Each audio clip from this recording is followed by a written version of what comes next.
OB Alva presents.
In the spring of 2014, something broke through. Not with violence, no, but with a silence so profound, it seemed to draw the air into itself. I was there, surrounded by family, friends, even the lingering echoes of a lover who had once felt as permanent as mountains seemed to be. We were all caught in the grip of something vast and unspeakable. A black triangle against the perfect, uncaring blue of the sky. No movement, no sound, just there as if it has always been there, waiting for someone to notice. This was a moment of satori.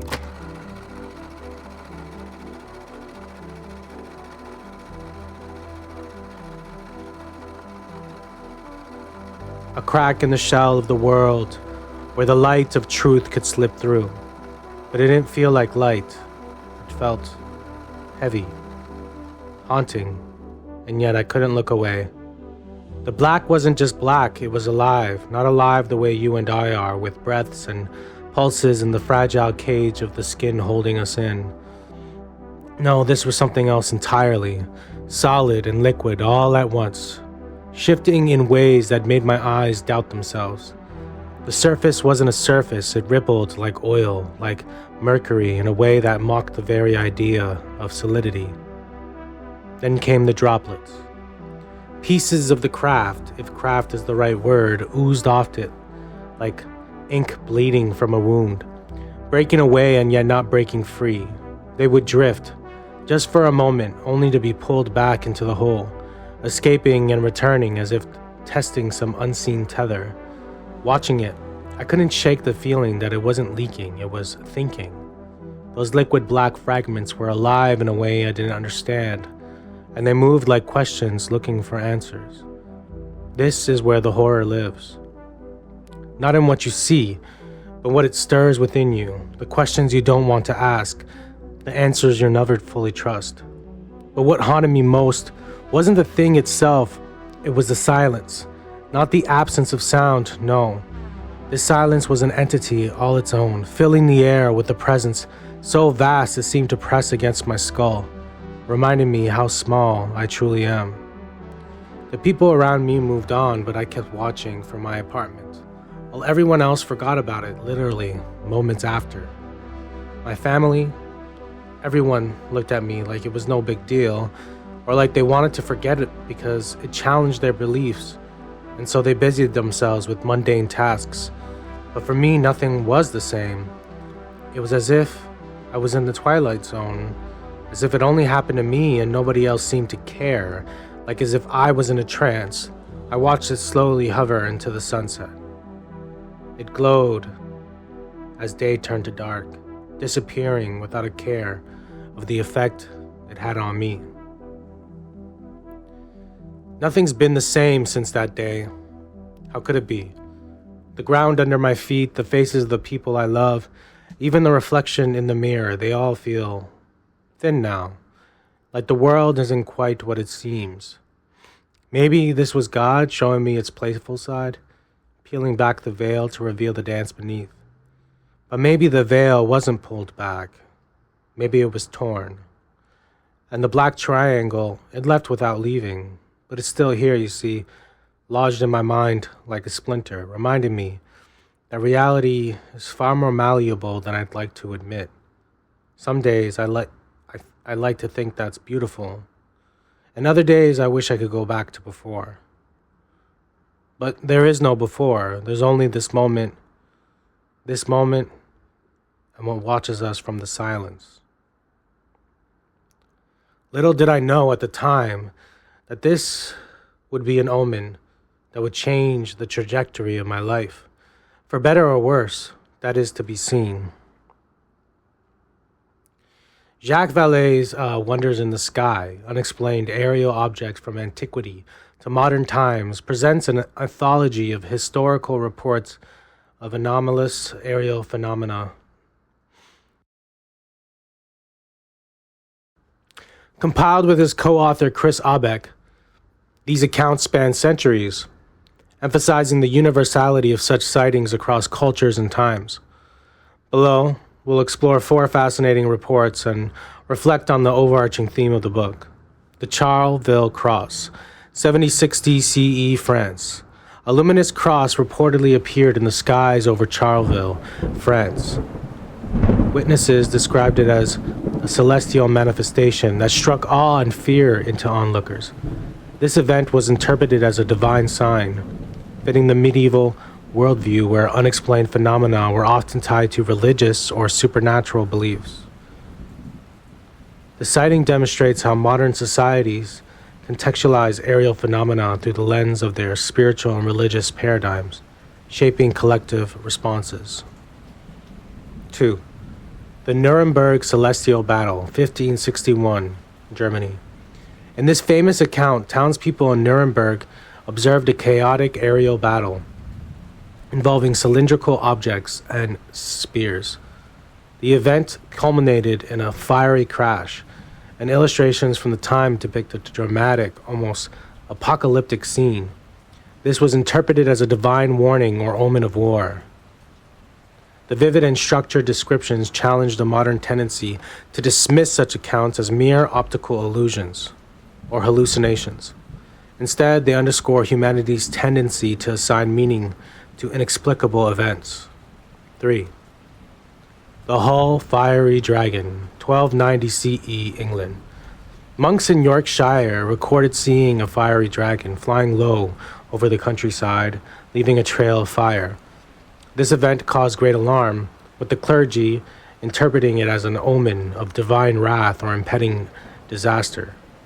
The symbolic imagery of the dragon links this account to folklore and mythology, illustrating how cultural archetypes influence the way unexplained aerial phenomena are perceived and recorded. And 4. The Roman Shield in the Sky, 90 BCE, Rome. Roman historian Livy chronicled an incident where a round shield, described as a burning object, was seen crossing the sky. This report aligns with the modern descriptions of disc-shaped objects, yet in its time it was tied to military and celestial omens. The parallels between ancient and modern descriptions suggest the continuity in human experiences of anomalous aerial phenomena, despite vast differences in cultural interpretations.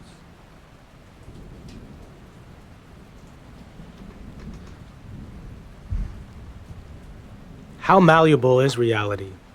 To what extent do beliefs and emotions shape the outcomes we encounter? Can a strong belief in something actually bring it into being? Are the physical laws of the universe truly unchangeable?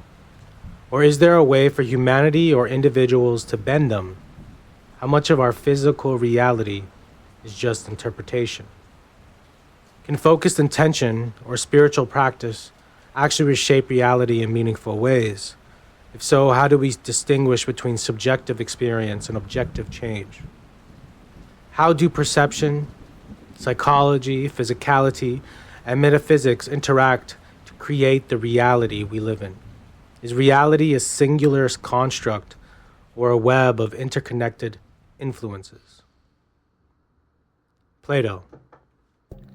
Reality, according to Plato, is a shadow of the ideal forms. What we perceive is just an imperfect reflection of a higher, unchanging truth. To him, shifting your perspective to grasp these forms, the reason and philosophy let you tap into the real reality. The mind shapes what you perceive. Understanding the essence behind appearances changes your reality. Heraclitus, you can't step into the same river twice. Reality, to him, was in a constant flux, an endless dance of change. He believed that embracing this flow allows us to navigate the shifting nature of existence. The reality of forms. Plato believed in a dual-layered reality. The world of forms, ideal reality, a perfect unchanging realm where everything exists in its ideal form. For instance, there's an ideal chair that embodies the perfect essence of chairness. And I'm probably gonna go grab another chair right now because the one I'm using keeps squeaking. The sensible world, our reality, the physical world we perceive, is just shadow or imperfect copy of this higher reality. Think of it like reflections on a cave wall.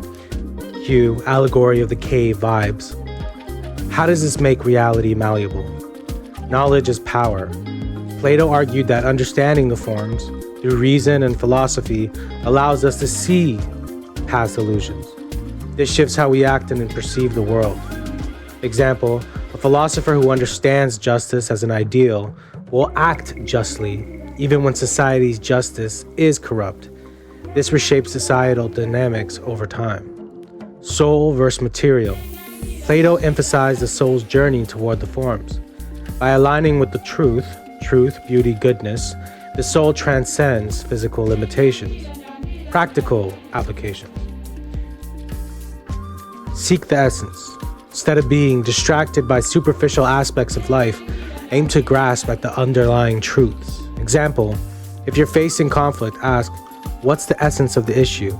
This shift in perspective can dissolve petty distractions and lead to better outcomes. Train your mind. Plato emphasized education as the pathway to understanding. Studying logic, ethics, or even modern equivalents like critical thinking makes you better equipped to navigate and shape your reality. Jesus Christ. His teachings often implied the power of faith to alter reality. If you have faith the size of a mustard seed, you can move mountains. Matthew 17:20. Miracles were not just divine interventions, but demonstrations of faith's transformative potential. Saint Teresa of Avila advocated for inner castles, the idea that exploring and refining your inner world soul could transform how you engage with external reality. Key teachings on reality. Faith reshapes reality. Jesus taught that belief has transformative power. His statement in 17:20 Matthew, if you have faith as small as a mustard seed, you can say to this mountain, move, and it will move, is a prime example of how faith alters not just perception, but physical and spiritual realities. Miracles as proof, healing the sick, calming storms, and turning water into wine demonstrated how a perfect connection to divine power can transcend natural laws. For Jesus, those weren't exceptions, but expressions of how faith aligns with higher truth. Faith as a catalyst. Faith creates a bridge between the human and the divine, enabling transformations that seem impossible within a purely material worldview. Kingdom of heaven within. Jesus emphasized internal transformation. The kingdom of heaven is within you. Luke 17:21. By giving your heart and mind to God, you change how you engage with the world, influencing outcomes. Saint Teresa of Avila, Inner Castles. The interior life shapes the outer. In her work, The Interior Castle, Saint Teresa described the soul as a castle with many mansions. By deepening prayer and self-reflection, individuals draw closer to divine union, which reshapes the engagement with the world. Saint Teresa often experienced ecstasy and visions, which she attributed to a deep connection with God. These experiences redefined her reality and those around her, inspiring transformations in her community. Inner work equals outer change. By focusing on self-purification and divine connection, Saint Teresa showed how internal clarity could ripple outward, changing communities and environments. Mysticism as a tool. Her mystical states were examples of stepping beyond ordinary perception, accessing a reality governed by divine love and guidance. Practical applications. Taking small steps of faith, even if they seem insignificant, believing in the possibility of change can open doors to unexpected solutions. Example, in a tough situation, instead of focusing on obstacles, focus on what's possible, even with a small amount of effort or faith. Inner reflection. Develop practices like prayer, meditation, and journaling to explore your inner castle. This clarity can guide actions into the external world. Before making a major decision, spend time in introspection, connecting with the deeper values or a sense of divine purpose. Live the transformation. Align your actions with the reality you wish to see. For instance, if you want peace, act peacefully, even in tense situations. Example, approach conflicts with love and empathy, embodying the change you want to manifest. Faith aligns you with a higher power that reshapes reality. An internal reality shapes the external.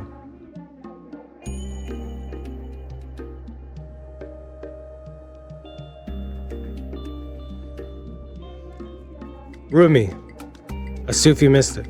The universe is not outside of you. Look inside yourself. Everything that you want, you already are. He taught that reality is deeply intertwined with inner perception and self-realization.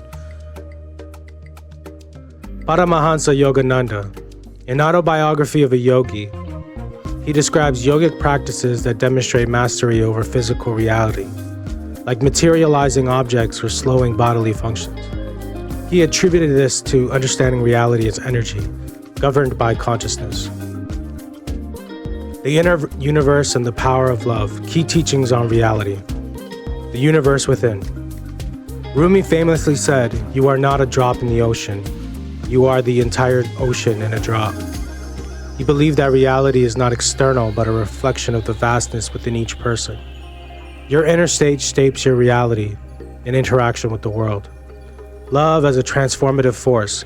Rumi taught that love, both human and divine, is a great tool for reshaping reality. Love dissolves barriers, expands awareness, and aligns you with the cosmic flow. How does this make reality malleable? Inner expansion. By turning inward and cultivating self-awareness, you can tap into the universal truths that govern reality. Rumi encouraged dissolving the distinction between self and other. This unity mindset reshapes reality by breaking down ego-driven limitations. Paramahansa Yogananda, Consciousness and Energy. Reality as Energy. An autobiography of a yogi, Yogananda described reality as fundamentally energetic. Matter, he explained, is condensed energy shaped by divine will and individual consciousness. Mind over matter. Through focused meditation and yogic practices, he demonstrated how consciousness could influence the material world, manifesting objects, slowing heartbeats, or healing illnesses. The divine connection. Yogananda emphasized unity with the divine as the key to mastering reality. When aligned with God or universal consciousness, the individual transcends physical limitations. Meditation as a tool. Deep meditation changes not just perception, but also the vibrational energy of your being, aligning you with higher planes of existence. Thoughts as forces. Yogananda taught that thoughts are subtle forms of energy that influence reality. Positive, focused thoughts are like seeds that grow into tangible outcomes. Reality shifts as your awareness expands, and consciousness is the ultimate tool for shaping reality. Practical applications. Cultivating inner stillness. Practice meditation or mindfulness to connect with the vastness within. This isn't just about relaxation, but about accessing the creative source of reality. Example, start a daily practice of silent reflection. Ask, what part of my reality am I resisting? This shifts the energy you bring to challenges. Use affirmations and visualizations. Speak and visualize what you want to manifest. Align these intentions with your highest good. Focus on the feeling of already having them. Example, repeat affirmations like, I am connected to infinite abundance, while visualizing success or peace in a specific area of life. Approaching situations with an open heart. Let love guide your decisions as it dissolves fears and creates possibilities. Example, if someone wrongs you, respond with understanding instead of anger. This shifts the energy dynamic and often changes the outcome. Pay closer attention to the energy in your environment, interactions, and thoughts. Intentionally raise your vibration through music, nature, or uplifting practices. Example, before a challenging task, take a moment to breathe deeply and visualize yourself surrounded by a bright, calming light. Quantum physics. The double slit experiment. This cornerstone of quantum mechanics showed that particles behave as waves or particles depending on whether they're being observed. The act of observation itself seems to affect reality. Werner Heisenberg, the uncertainty principle. You can't measure both the position and velocity of a particle with absolute precision, because the act of measurement disturbs the system. John Wheeler proposed the participatory anthropic principle, suggesting the universe might require consciousness to exist. In other words, reality as we know it may need observers to become real. Key concepts in quantum physics that bend reality. The observer effect. In quantum mechanics, the act of observation affects the outcome. The double slit experiment revealed that particles behave like waves when unobserved, but act like solid particles when measured. Consciousness plays a role in shaping reality. The simple act of paying attention influences how potential outcomes collapse into actual ones. So this obviously feels a lot like the ancient teachings about the mind's power to shape the world, right? Quantum superposition. A particle exists in multiple states, locations, energies, etc., simultaneously until observed. Schrodinger's cat, alive and dead until someone looks, is the classic thought experiment here. Implication. Reality isn't fixed. It's a cloud of possibilities. Your focus determines which version of reality becomes real. This resonates with the idea that the universe holds infinite potential, and we choose our path through intention or action. Entanglement. When two particles interact, they become entangled, meaning their states are linked no matter how far apart they are. Changing one particle instantly affects the other. Spooky action at a distance, as Einstein called it.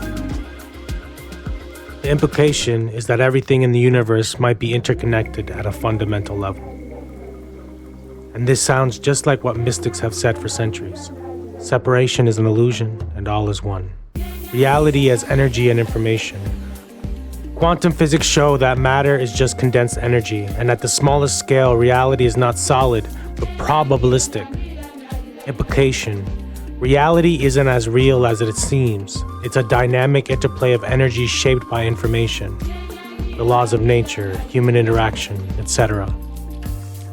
This aligns perfectly with the teachings like those of Yogananda, who said reality is energy molded by consciousness. The practical applications of quantum principles, harnessing the observer effect. Focus on your desired outcome with clear intent, as observation influences potential realities.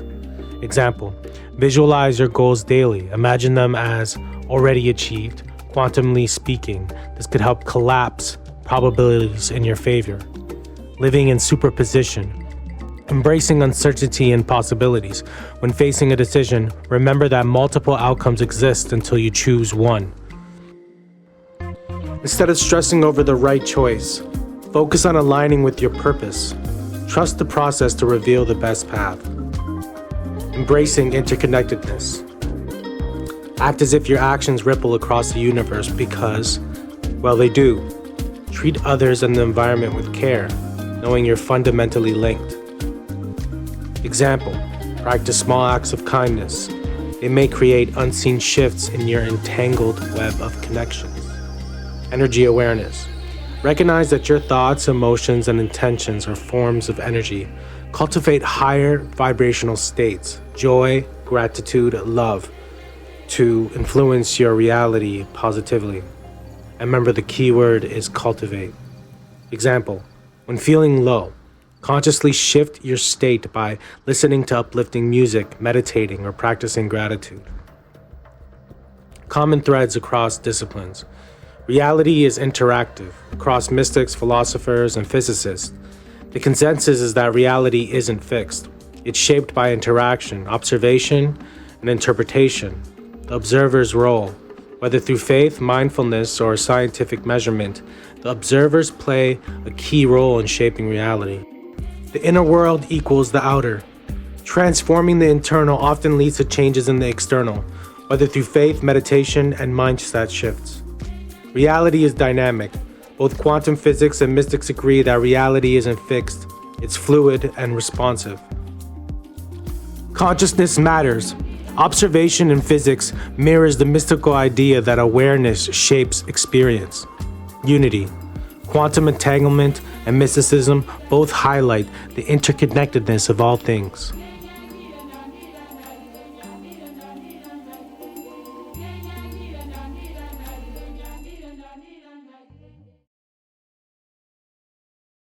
The Four Worlds, Kabbalah. Atziluth, World of Archetypes. Atziluth represents pure divinity, the emanation closest to the infinite source, Ein Sof. It is the realm of the divine blueprint, where all things exist as potential within the mind of God. In Golden Dawn practice, Atziluth is linked to the spiritual fire, which symbolizes creation, divine will, and inspiration. Atziluth's focus is that it's the seed of all existence, untouched by material manifestation. Bria, the world of creation. Bria is the realm where the divine archetypes from Atziluth begin to take form. Often referred to the realm of the archangels, it is the world of the higher mind and emotional currents. The water soul flows here, signifying intuition and the emotional forces shaping creation. Bria's focus is the divine imagination where ideas are born and begin to coalesce. Yetzirah, the world of formation.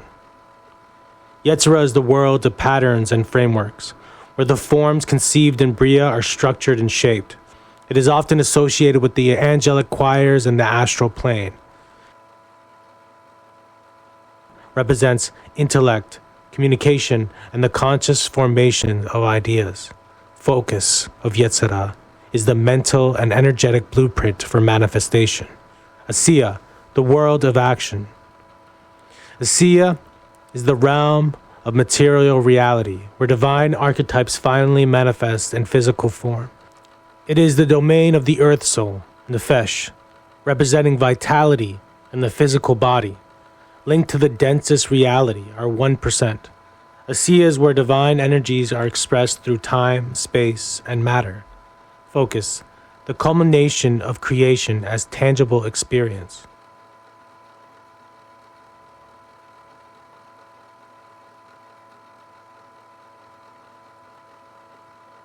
Yod He Shin Vav He Yeheshua Yehovah.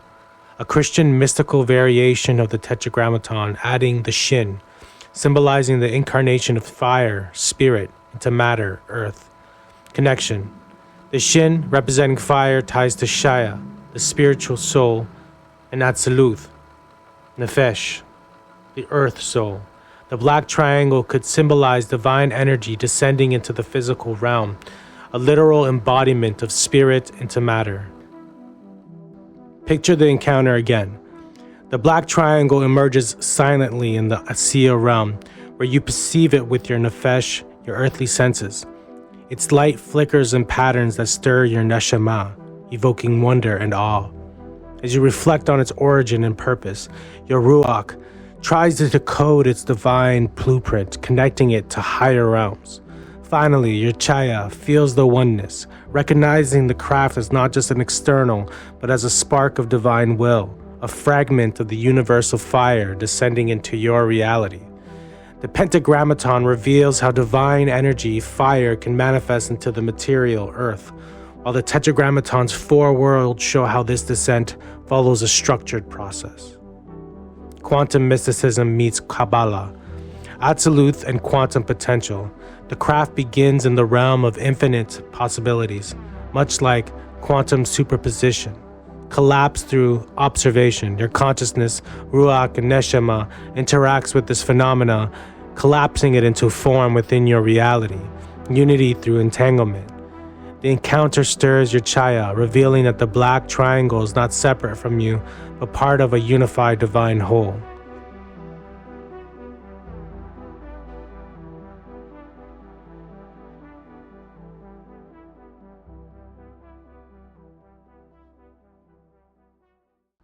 The plasma universe, a cosmic perspective. Plasma, often called the fourth state of matter, is an ionized gas consisting of free electrons and ions. It's the most abundant form of matter in the universe, making up over 99% of visible matter. From stars to interstellar space, plasma is everywhere. I can't help but call it the first state of matter. Plasma universe theory posits that electromagnetic forces within plasma play a crucial role in the formation and behavior of cosmic structures.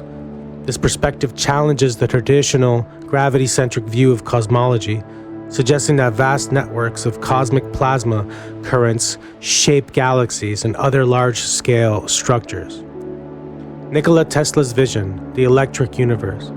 Nikola Tesla, the genius inventor, believed that electricity is a fundamental force in the universe. He envisioned a cosmos where electrical phenomena underpinned both the physical and spiritual realms. Tesla's experiments with high voltage, high frequency currents led to the creation of the plasma ball, demonstrating the captivating behaviors of plasma. Tesla's ideas resonate with the electric universe theory, which emphasizes the role of electromagnetic forces in cosmic events. This theory aligns with the plasma universe concept, highlighting the significance of plasma and electricity in shaping the cosmos. Robert Temple's book, A New Science of Heaven, delves into the profound implications of plasma physics, suggesting that over 99% of the universe is composed of plasma. He explores the idea that plasma may exhibit lifelike properties, potentially leading to a new understanding of consciousness and spiritual experiences. Temple discusses the Kordylewski clouds, two vast plasma clouds located between the Earth and the Moon, which were recently confirmed by Hungarian astronomers.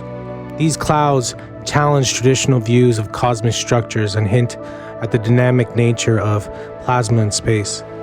The book also examines laboratory experiments where artificial plasmas, under the influence of magnetic fields, form complex structures reminiscent of biological systems. These findings suggest that plasma could play a role in the emergence of life and consciousness, bridging the gap between physical phenomena and spiritual experiences.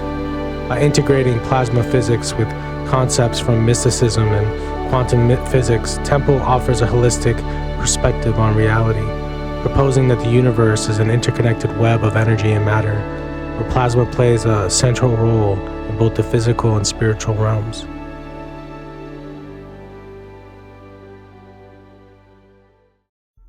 Ephesians 6:12 reads, "For we do not wrestle against flesh and blood, but against principalities, against powers, against the rulers of the darkness of this age, against spiritual hosts of wickedness in the heavenly places." At first glance, this might seem like an ancient battle cry, warning of a spiritual war that rages in unseen realms, a reminder that the struggles we face on earth, our everyday conflicts, are but a shadow of the deeper hidden forces at play. The passage suggests that what we often perceive as flesh and blood conflicts are merely symptoms of greater spiritual struggles that operate beyond our comprehension and what some might call higher or other dimensions. Now, let's connect this to the malleability of reality and the eerie experience I had with the Black Triangle. In many ways, what I described, this unearthly shape-shifting object defying the physical laws we trust so completely, echoes this sense that what we perceive is only a fraction of what is. The reality of we walk through every day, as solid and true as it feels, is just a thin veil covering the unfathomable expanse of what could be. The Black Triangle, with its liquid drops of self-reformation, is a perfect metaphor for the principality and powers spoken of in Ephesians 6:12. It's a force that seems to be in two places at once, both here and not here, and operates on laws that we can't begin to understand. Like the spiritual forces that supposedly influence human affairs, it's not bound by space, time, or matter in the same way we are. It exists between worlds, just as those forces Paul speaks of exist in spiritual realms. You could say that the triangle is a sign hinting at a dimension beyond the material one, a reality that bends, shifts, and plays with the very substance of existence. And much like the passage warns of rulers of the darkness of this age, that black triangle might symbolize the hidden darker aspects of our world that we are not privy to, forces that work in the background, shaping our thoughts, emotions, and lives without us even realizing it. It's not a battle between good and evil as we understand it, but a tug-of-war between the known and unknown, the material and immaterial, the conscious and unconscious. What are your personal thoughts when I say that it was never good versus evil, but evil versus evil? That good is the temperance between the two extremes. What's fascinating here is how Ephesians 6:12 speaks to the invisible nature of this struggle. How we are constantly in a struggle with forces that transcend what we can see and touch. That's where the malleability of reality comes in. If we're only able to grasp the surface of things, how can we truly understand the forces at work in the unseen realms? And maybe, just maybe, the black triangle is a reminder that there is more to reality than meets the eye. This doesn't just stretch the mind, it bends it. The world we know may be like the surface of the black triangle, solid, but constantly shifting, with fragments of the unknown, of the hidden forces leaking into our experience, trying to break free yet always tethered to something larger. So in that sense, the verse and my experience with the black triangle might be telling us the same thing. The struggle is ongoing, not in realms of flesh and blood, but in the very fabric of the reality we think we know. And what seems so certain, the solidity of the world around us, might just be an illusion, a shell covering the deeper, stranger forces that shape our lives. I know now, if I had let fate wash me away completely, I would have met an early tragic end. But here I am, still standing, still breathing, not just by some accident, no. Something greater had to be at work to pull me from the edge. And though I can't know how my physical form will end, I was given the chance to experience its full potential. Even if it ends in tragedy or peace, I've been given this moment. And I do not fear death anymore. I think I've learned something crucial in all of this. It's not just the fate that we think we're bound to, but the choices we make within it that matter. The practices I use now, the tools I've gathered, they're not the point. They're simply the vehicle of consciousness. What's truly powerful is the choice. It was a gift of free will granted by the Most High that allowed me to not just change my reality, but to shift my sphere of influence, not through force, but through the alignment of will. And with that, my reality began to change, not because I was forced to, but because I chose to. So when I talk about the armor of God, I don't just mean it as a shield against the physical. No, it's a shield for the soul, a protection against the forces that pull at us from unseen worlds. And what if I told you that it's not just humans who have the ability to affect reality? What if what preys on us, the malevolent, the unseen predators, they truly exist? What if, like the predator and prey we observe in nature, benevolence and malevolence are locked in a dance, one of creation and destruction? We, who think we're at the top of the food chain, like to think we control everything. But do we? Look at the way nature operates, cycles of life and death, power and weakness. And yet the forces that shape us, they're not always clear.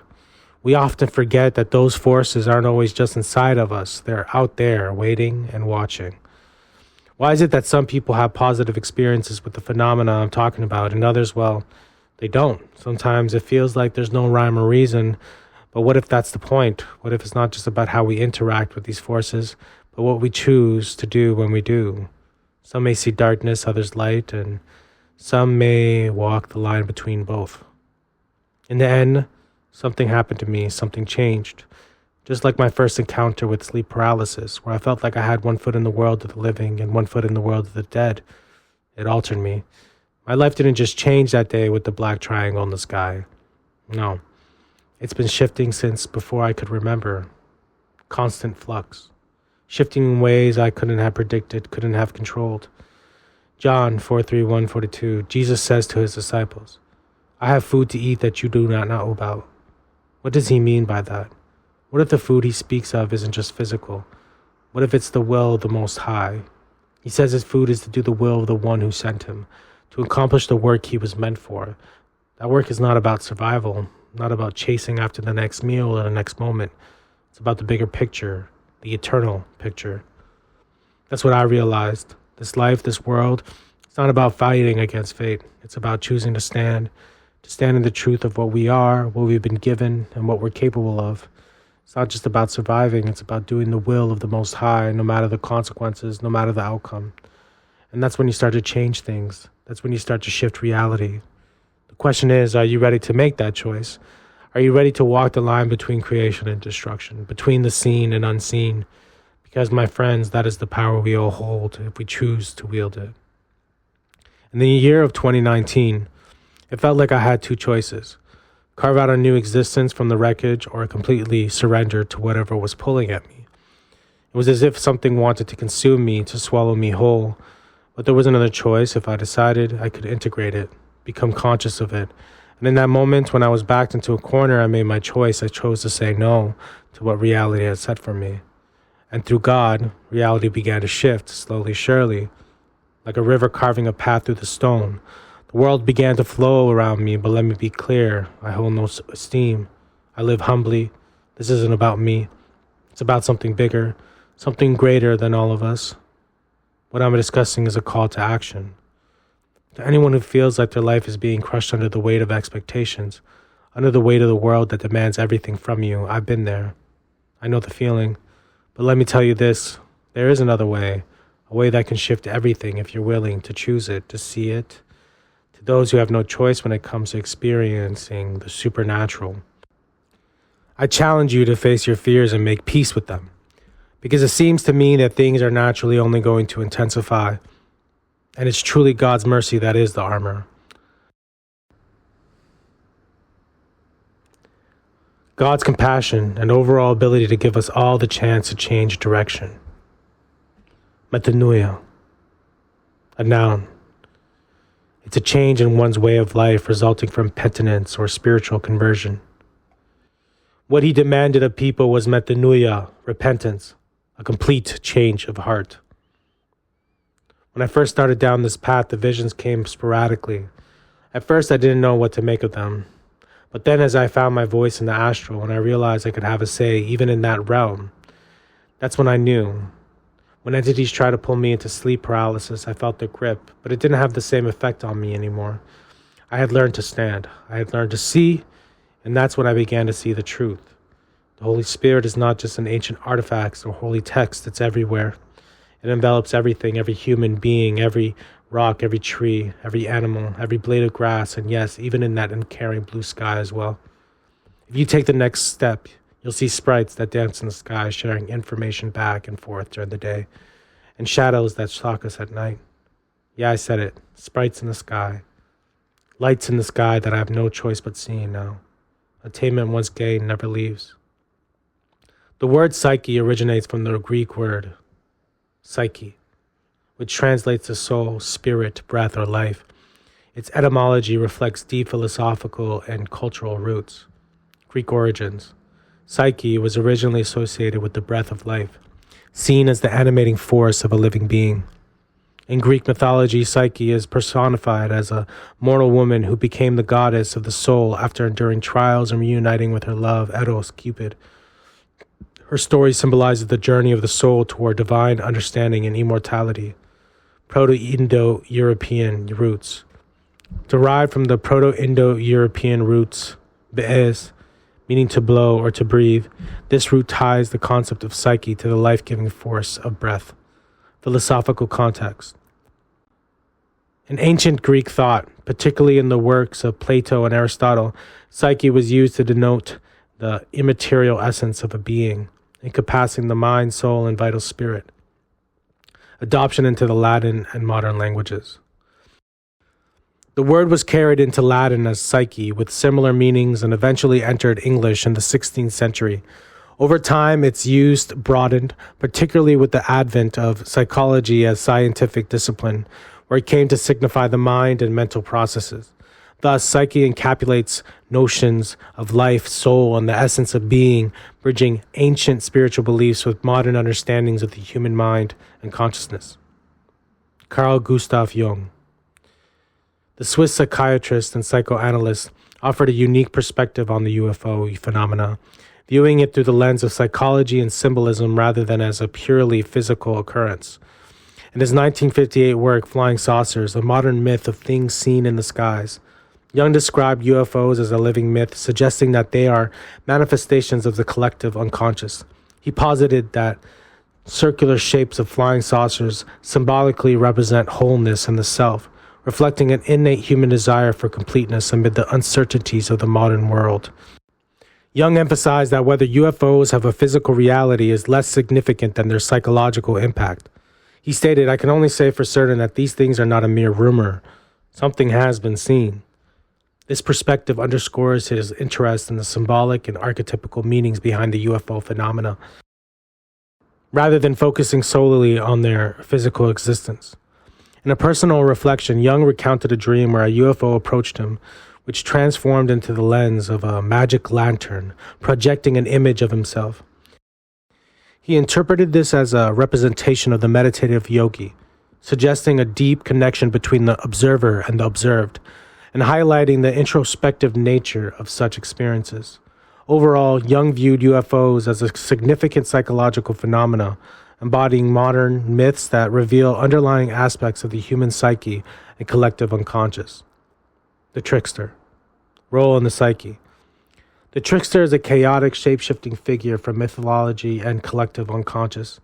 It represents the disruptive, paradoxical force that breaks conventions, challenges norms, and catalyzes transformation. Dual nature. The trickster embodies both creative and destructive aspects. It highlights the tension between the known and unknown, forcing individuals and societies to confront hidden truths. Symbol of potential. By disrupting stability, the trickster opens the doors to new possibilities, bridging the gap between material and the spiritual. Alignment with plasma and mysticism. Plasma's unpredictability. Like the trickster, plasma is dynamic and transformative, capable of oscillating between states and creating awe-inspiring phenomena in denser realities. Intermediary role. The trickster operates in liminal space between worlds, much like plasma connects the dense, physical 1% of reality to the vast 99% unseen plasma universe. Kabbalistic resonance. The trickster's disruptive energy mirrors the descent into chaos in Kabbalah, which is necessary for divine reordering and the ascent toward higher worlds. Connection to UFOs in the modern myths. Psychological significance. UFO phenomena, according to Jung, acts like tricksters in the collective psyche, enigmatic, elusive, and capable of catalyzing profound shifts in perception and belief systems. Reality disruptor. UFOs challenge materialist paradigms, much like the trickster forces us to confront the fluidity and malleability of reality, drawing attention to plasma, quantum phenomena, and mysticism during times of societal stress and transformation. I do not need to point to specific events to tell you there is a great deception at work, a shadow stretching across the world. The winds whisper of even deeper forms of mass delusion and psychosis, waiting to take hold that we have never seen or experienced. But I will not be allured into elaboration. Let me simply say this. It is better to place your trust in the Most High than in my opinion, or the opinion of any mere mortal. Faith is not about certainty. It is the quiet courage to embrace the unknown. It is the act of reaching beyond what you can touch, of building a relationship not just with the internal, but with the eternal. This message is not meant to impose, but to invite. Join me in seeing the world for what it is, vast, layered, and filled with wonders hidden beneath veils of falsehood. There's far more to this reality than we have ever been told. For those with eyes to see and ears to hear, just as I often catch myself doing, you may also find yourself gazing upward, discovering hidden lights in the sky.